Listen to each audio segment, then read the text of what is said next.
This entire news story regarding Buzz Aldrin falling ill, going down to Antarctica. I want to point something out here first with this photo, doing the double eye of illumination and the two watches. That's what I really want to talk about, this subject. But again, talking about fake news stories, which are rampant. A lot of people fall for them with this fake tweet. Just take a look at this tweet.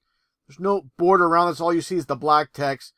We are all in danger. It is evil itself. I mean, just doesn't pass a smell test. Just take a look. Again, no border, no box to share.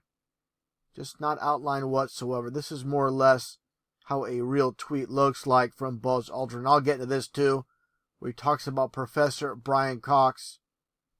But again, people need to have better discernment. Some people have been sending me this link to this website, this fake phony website, Action News 3, where supposedly Buzz Aldrin's deathbed confession on the moon landing was faked. Okay, take a look here. There's no writer, no editor. There's no name whatsoever, and not time-stamped. You have all these shares. I'm not even sure if these are legit or not. It doesn't really matter. Supposedly 10,000 shares. I find it interesting. It says 10,000 shares and then 3K as in 311. More than likely, there's people from behind the scenes. They want so-called conspiracy theorists to share this garbage, and a lot of people do because they read this article and they want to believe this is true. But again, better discernment is needed.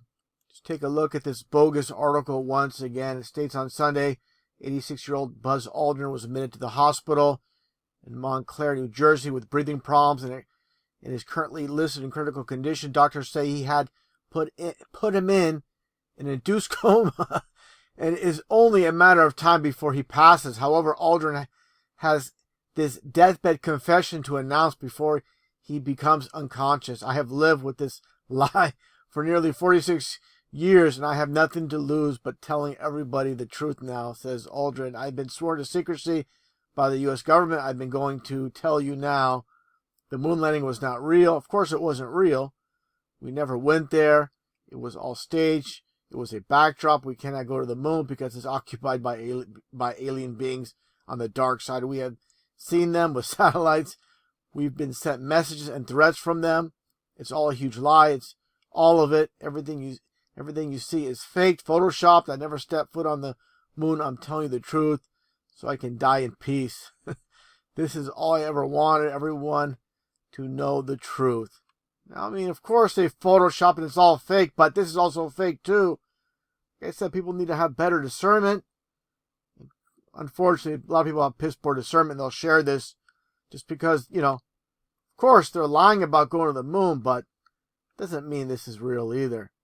Now, getting back to this tweet I showed earlier, which is a legit tweet from Buzz Aldrin talking about Professor Brian Cox from England. He states he's pretty smart. He's a pretty smart guy. Also, the Russians would have exposed by now if we didn't land. Of course, the Russians, at the very top, they're all Masons. They're not going to expose their fellow Masons. Okay, look at all these boneheads here. This is Brian Cox's tweet that Buzz Aldrin's talking about. I said it before, and I'll say it again. If you don't think Apollo 11 landed on the moon, you are a colossal knob and should get a new brain. Well, I found it pretty interesting, this Brian Cox character. Obviously a Mason being pushed by a Mason and Buzz Aldrin. Just take a listen here, where Brian Cox talks about basically the beginning of the universe, the start of the universe during this presentation. It's all coded with Masonry from the very start. Just take a listen to what is said here. Talk about kind of a small goal. I want to talk about the universe, but particularly the two great pillars of our understanding of the universe.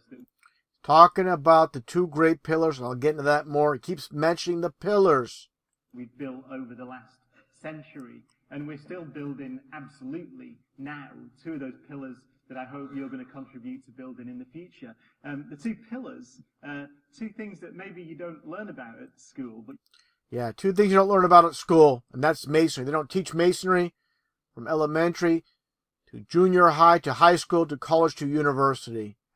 This is why these people are deceived. They believe everything taught outside the school system is not credible. There's no conspiracies. These people in power, they have nothing to hide. Nothing could be further from the truth. These people are trying to hide God. These people at the very top, these Masons are Satanists when it comes down to it. This is what Buzz Aldrin has done through his entire career, pushing the moon landing as real. You can see, like I stated so many times, everything is coded with signs, symbols, numbers, and colors. You see the orange juice, possibly orange tang, like supposedly the astronauts brought to the moon. Never been to the moon, never been in space, period. Here's again the hospital, of course, and supposedly leaving Antarctica. This is after leaving the hospital. Supposedly recovered. I believe this is 100% hoax. 100% hoax. And again, the orange for 33. So they do it with Freemasons. Everything's coded just like this lay. And again, getting back to this photo of Buzz Aldrin doing the Eye of Illumination with the glasses and the dual watch. That's what I really want to talk about. I haven't seen any videos online talking about this. I want to touch upon this subject. As you can see here, Buzz Aldrin once again with the two watches, the two thumbs up, and basically this is the position of the skull and bones. These are the crossed arms representing the bones and of course the skull. Just like director of the Addams Family and Men in Black, Barry Sonnenfeld, as you can see here as well, wearing the orange tie for 33. But again, same concept of skull and bones. All about Masonry. Follow my channel, you'll know this. It's like you see George Bush here with skull and bones. Sylvester Stallone with the skull and bones watch. You only see one watch here with the skull and bones. Take a look here again. The two watches. Okay, there's a lot of that taking place. Now, again, not many people are talking about it. You see another one here, the CEO of Omega. The two watches. You have here as well former journalist Hunter S. Thomas. And what do you see besides the two watches? Take a closer look. You see the upside down. Let me get a clearer image of that. The upside down pentagram, the duality, and the pentagram. Also here with actors such as Nicolas Cage with the two watches. Just getting a little bit of a closer look. Who do you see as well here? Princess Di. And the two watches as well. Moving along here as well with Fidel Castro. The two watches. The world's a stage. And all these are Masons. They're all part of it. Another shot with Fidel Castro with the two watches. And also actor Richard E. Grant with the two watches. You have British singer as well with Morrissey. Taking another look here with him. Also, Stormin Norman Schwarzkopf from the Gulf War. Diego Maradona from soccer, the head coach, former player. You have Johnny Depp. This is a long time ago, but still, I mean, give me a break. There's the two watches right there. You have Justin Bieber as well. Not saying he's a Mason per se, but definitely a puppet and instructed to wear what he does. Head coach in the NFL. Definitely a Mason without a shadow of a doubt. This Indian actor. I think his name is Ban Chan or something to that effect. I covered this guy before. Michael Chavallo. The Stone Cold Steve Austin interview. I saw him give Stone Cold Steve Austin a Masonic handshake, and I just took a look, and sure enough, all the signs and symbols, they're there. Kind of hard to see here, but here is a Masonic square and compass. Get a little bit of a closer look here. Definitely see it right on his lapel. I mean, this is too obvious. He's in a Masonic lodge. And the G, I want to talk about the G. I mentioned this before in a video. There's a lot of arguments over what the G stands for. Some people say it's Grand Architect. Some people say gravity. Some people say God. But understand, these people are all about the numbers. It's all about the number 33. A through Z, 1 through 26. And when you flip it over, you start the alphabet over again, you get your G for 33. But also, it could be used as a 7. It's never only one sole meaning. It's all about duality. Multiple meanings for many things. So, but I believe, without a shadow of a doubt, it's first and foremost a 33, which represents the 1/3 or 33% of the fallen angels. And of course, the duality with the G and the 33 within the symbol, right in plain sight. Now, talking about other Masons in the game here, Stanley Kubrick. It's kind of hard to see, but he has a second watch here as well. There's another image. People might doubt this might be a watch. Here is his left hand in this photo. You can definitely see the watch. It's very hard to find a lot of good photos of Stanley Kubrick. Now again, the whole thing about the 2 watches, you get a better image or better photo, I should say, again, of the 2 watches. You see here once again. Found it pretty interesting. When I look at the numerology chart, 2 watches is 44. A very occultic number, duality number.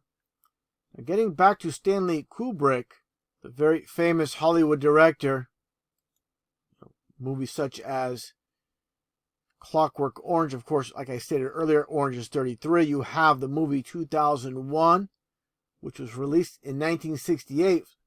So the difference you have from 1968 to 2001 is 33 years, of course, with the Twin Towers coming down after 33 years. And of course, The Shining, which is coded with the fake moon landing, and Shining itself, just like 2 watches, is 44. It's all about the numbers. Of course, Full Metal Jacket. Showed this one scene before with the Vietnamese prostitute. And you have the dual 33s. And you have here, of course, the Phoenix. Just like you see here, this Grand Sovereign Commander. The Phoenix in the dual 33s. I found this pretty interesting, talking about duality. When it comes to Back to the Future, Doc shows the 2 clocks. You have your 1:19 or 9:11 in reverse, where Satanists work on the law of reversal and opposites. And again, you have 2 stopwatches. 2 stopwatches is 66. And again, getting back to the duality with the 33 and 33 being 66. And again, I talk about duality, how Satanists work on opposites, with everything in this world. This is how they do it. And again, I'm showing this. The twin, the dual, 2 stopwatches. And the law of reversal with the 9:11 and backwards, like I stated, goes further back to Eliphas Levi, but Crowley, the law of reversal, learning how to think backwards. Basically, the opposite of what society's taught, keeping them blinded in the dark. That's what it's all about. Learn how to write backwards, walk backwards, such as the Michael Jackson backslide. Listen to phonographic records in reverse, speaking backwards, read backwards, and of course they say the Lord's Prayer backwards in the Satanic Church.